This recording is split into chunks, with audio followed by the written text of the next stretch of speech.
Been over 9 months since Taliban took over Afghanistan.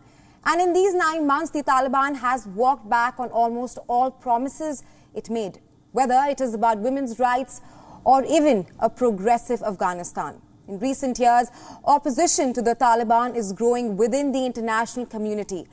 U.S. Special Representative for Afghanistan Thomas West met with Foreign Minister of the Afghan government, Amir Khan Muttaqi. During the talks, Thomas West highlighted international community's unified opposition to the Taliban, which is growing as a result of recent restrictions on Afghan women and girls. The Taliban foreign minister stated that the hijab decree had been issued and that Afghan women have no objections to it. Recently, the Taliban had ordered female journalists in the media to cover their faces when on air. Afghan women television presenters have vowed to speak up for their own rights. There have been small but multiple protests by Afghan women in these 9 months. But clearly, the Taliban is trying to cover all of it. And troubles for the Taliban does not just end here.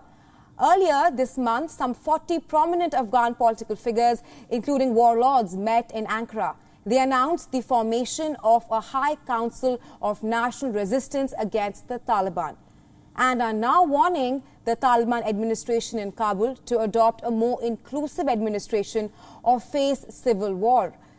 Responding to the meeting in Ankara, Taliban spokesperson Zabiullah Mujahid states that Afghanistan is now safe and that war would not be allowed if anyone intended it.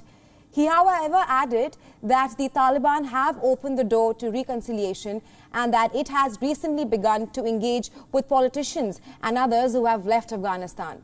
Experts say that the Taliban can only engage with prominent politicians if they demonstrate flexibility and adopt a rational stance.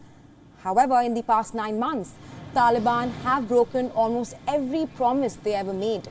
Women's rights are being snatched away. Girls are not allowed to attend schools.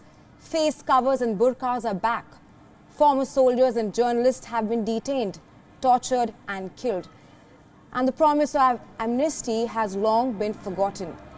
These are just among the several bizarre diktats that have been brought back by the Taliban, and this could make negotiations to resolve issues even more difficult.